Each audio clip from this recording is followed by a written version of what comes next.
Halo anak-anakku kelas 7F sampai dengan 7H. Selamat bertemu kembali dengan Bu Kris pada mata pelajaran IPS pada pembelajaran jarak jauh di pertemuan ketiga pada minggu yang keempat. Apa kabar anak-anakku? Semua sehat? Sudah siap untuk belajar? Pasti siap. Ya, semangat. Kita akan belajar hari ini dengan materi letak dan luas wilayah Indonesia. Apa yang harus kita pelajari? Yaitu kita akan belajar dengan topik pemahaman lokasi melalui peta. Tujuan pembelajarannya apa? Ya, yang pertama, agar siswa dapat menjelaskan pengertian peta. Yang kedua, agar dapat mengidentifikasikan unsur-unsur peta. Yang ketiga, agar dapat mengidentifikasikan jenis-jenis peta. Ya, kita lihat, kita akan belajar seperti pada gambar itu, komponen-komponen atau unsur-unsur yang ada pada peta ini. Ya, kita akan pelajari. Oh, ada judul peta, ada arah mata angin, dan lain sebagainya. Sebelumnya kita akan belajar dulu apa itu peta. Ya, pengertian peta. Peta adalah gambaran permukaan bumi yang dibuat dengan bidang datar dan menggunakan skala tertentu. Fungsinya untuk menggambarkan suatu wilayah tertentu ataupun daerah. Peta bisa menggambarkan wilayah yang luas maupun yang sempit. Perbedaan luas dan sempitnya gambar peta bergantung dari skala gambar yang digunakan. Nah, kumpulan peta yang dibukukan itu dinamakan atlas. Ilmu yang mempelajari peta disebut kartografi. Sedangkan orang yang ahli dalam membuat peta disebut kartograf. Ya, kita belajar unsur atau simbol peta atau sering disebut komponen peta. Ya, dalam peta itu harus ada komponen atau unsur-unsur peta. Ya, agar informasi yang disajikan mampu dimengerti dan dipahami. Nah, apa saja komponen peta? Yang pertama adalah judul peta.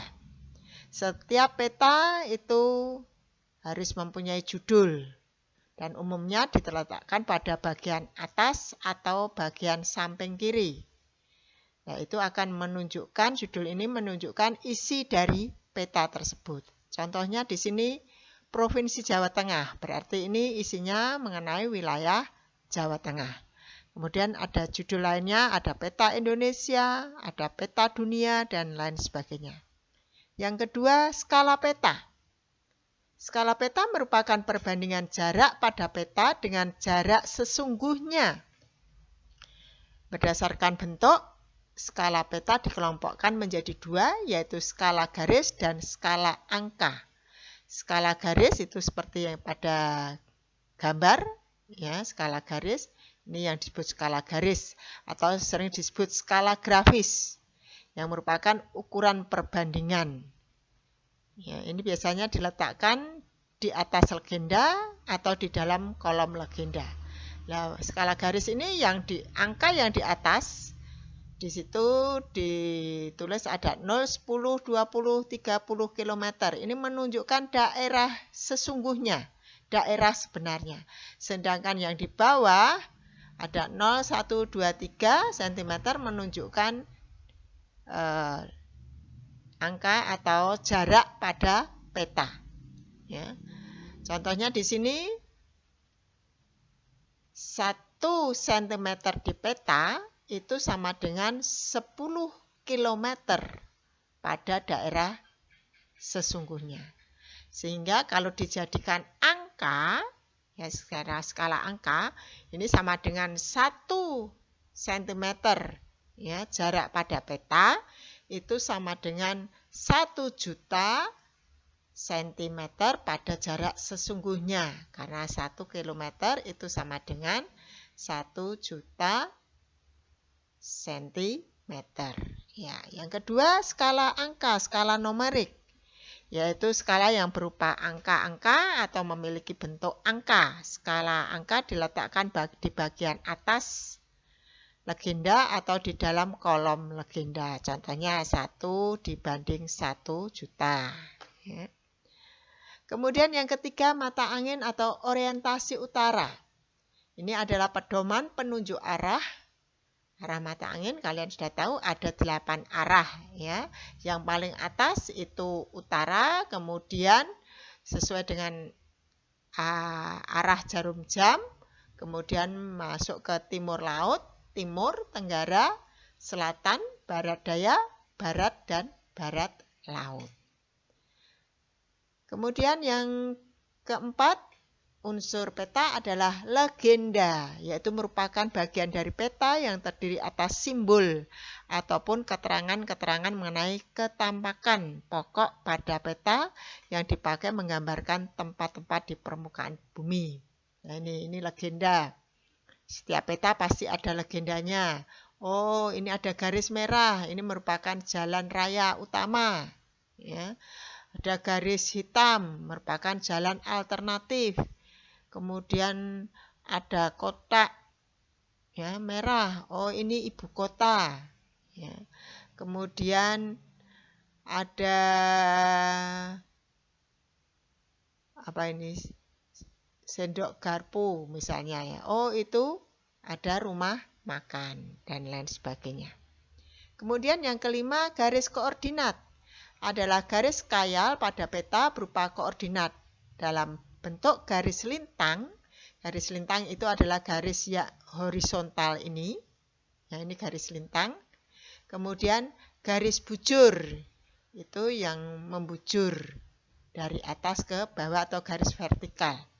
Garis koordinat sangat penting karena akan menunjukkan lokasi pada peta dan menggambarkan karakteristik suatu lokasi atau wilayah yang dipetakan. Ya.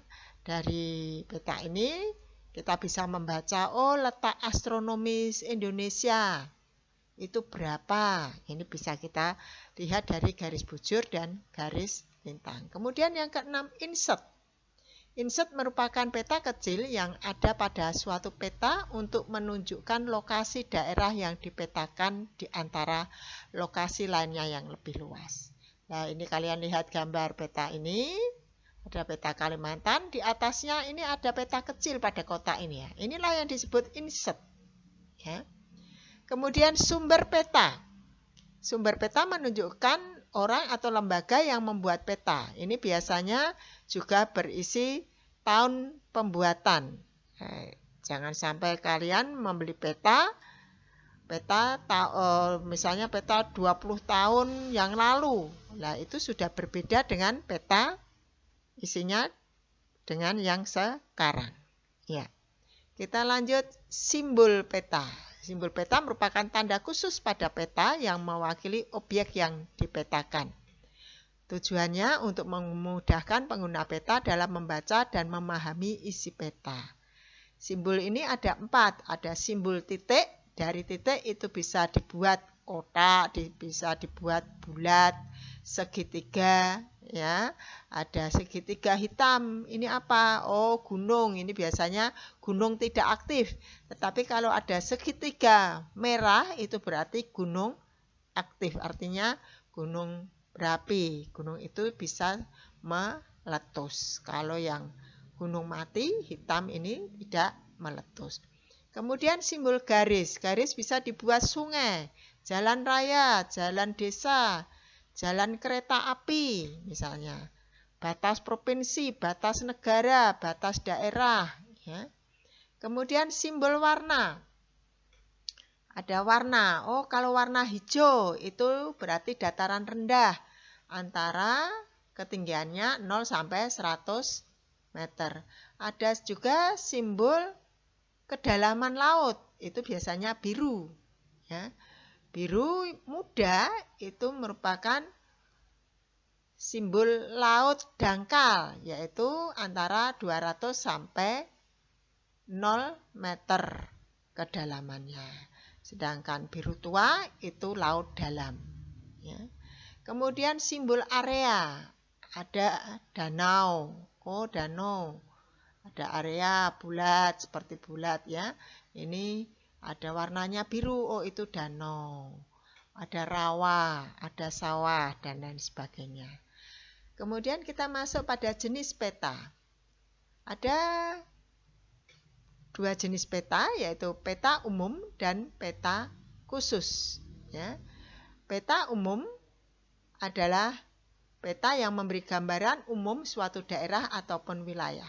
Peta umum ini ada 3 jenis. Peta topografi, yaitu peta yang menggambarkan permukaan bumi secara lengkap dengan reliefnya. Ya, jadi akan kelihatan dataran tingginya, dataran rendahnya, gunungnya. Ya.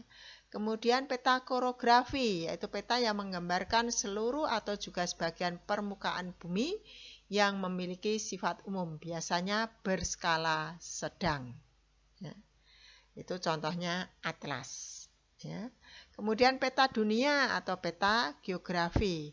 Ini juga termasuk peta umum yang memiliki skala sangat kecil dengan cakupan wilayah yang luas.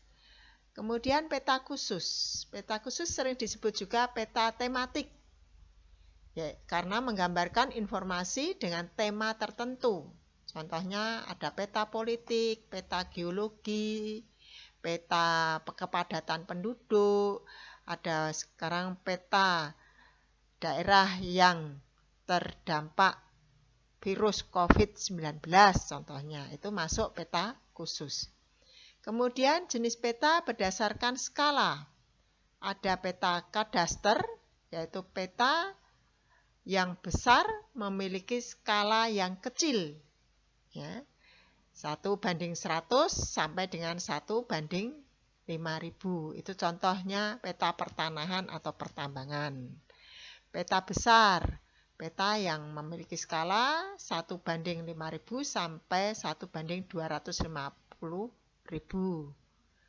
Itu misalnya peta kecamatan atau kabupaten. Peta sedang berskala 1:250.000 sampai 1.500.000. Sampai 500.000. Itu peta provinsi. Kemudian peta kecil. Peta yang memiliki skala 1:500.000 sampai 1:1 juta. Ini peta negara. Yang kelima, peta geografis atau sangat kecil, yaitu memiliki 1:1 juta ke bawah. Contohnya peta dunia atau peta benua. Demikian anak-anak pembelajaran kita sekarang masuk pada latihan. Kalian untuk menguji apakah kalian sudah jelas atau belum, atau sudah belajar atau belum, yaitu dengan latihan. Silahkan kalian bisa langsung dikerjakan ya